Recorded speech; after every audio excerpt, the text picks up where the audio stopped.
My name is Moran. I'm an MSBS student here, or a master's student here at the University of Maryland. One of my experiments is trying to make the world's smallest flame. To do that, I'm flowing hydrogen into a pure oxygen atmosphere, and to do that, I have this co-flow burner, which has a honeycomb that the oxygen flows out of, which makes the flow completely laminar, and it's just less turbulent, which allows for smaller flames. The hydrogen flows down this tube and out this burner here. This burner has a diameter of about 0.5 millimeter, so it's pretty small. When I turn on the oxygen, you can hear the flow starting to come through. And when I ignite it, just notice that the butane lighter flame gets much brighter, much hotter due to the pure oxygen atmosphere. And even right now, even though you can't see a flame coming out, there is a flame which I can show you by sticking this right underneath, and you can see it quickly ignites. It burns a lot faster and a lot hotter because it is in a pure oxygen atmosphere here.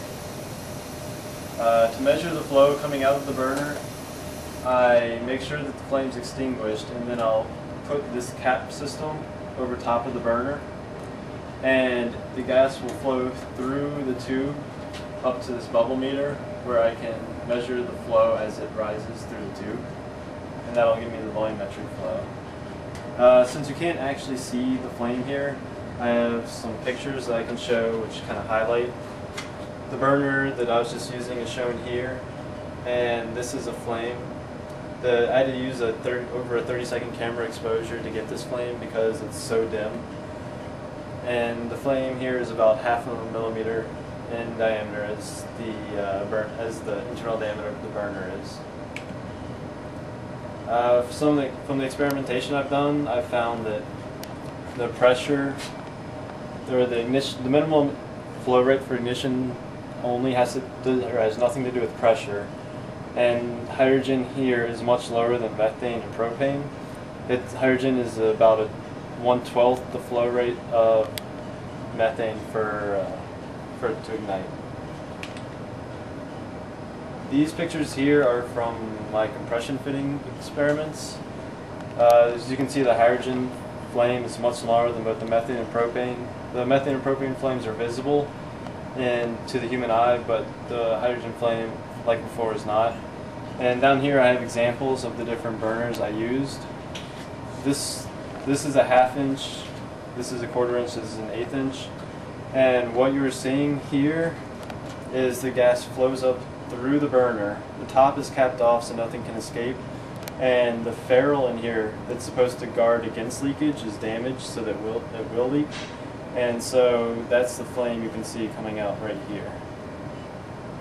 And then just to give a comparison, to get the smallest flame that I was showing you before, I'm also using burners of this size, which has a diameter of about 0.15 millimeters. And so you can imagine how small that is. And one of the older experiments I've done was material degradation with hydrogen flames. What you have here is a silicon carbide fiber that's been subjected to a hydrogen flame. And if you look closely, you can barely see an outline of the hydrogen flame. It's barely visible. And the edges of the flame are these two brighter spots. And this is kind of a perfect example of a diffusion flame, because as you can see, the fuel is flowing in to the flame here and out, which is where it's combusting with air and oxygen. And so that's where you have the hottest area, and that's why it's glowing the brightest here on the edges. And just for comparison, this is a picture of a methane flame, which looks more like a normal candle type flame. And you can see how, again, it's much brighter along the edges, but you can actually see the flame shape this time. And I guess that about covers most of the research I've done here. I guess one thing about the fire protection major and department that I really enjoy is the ability to really get to know your professors. You hear the open door policy, but they really mean it here. Like you can go talk to any professor anytime.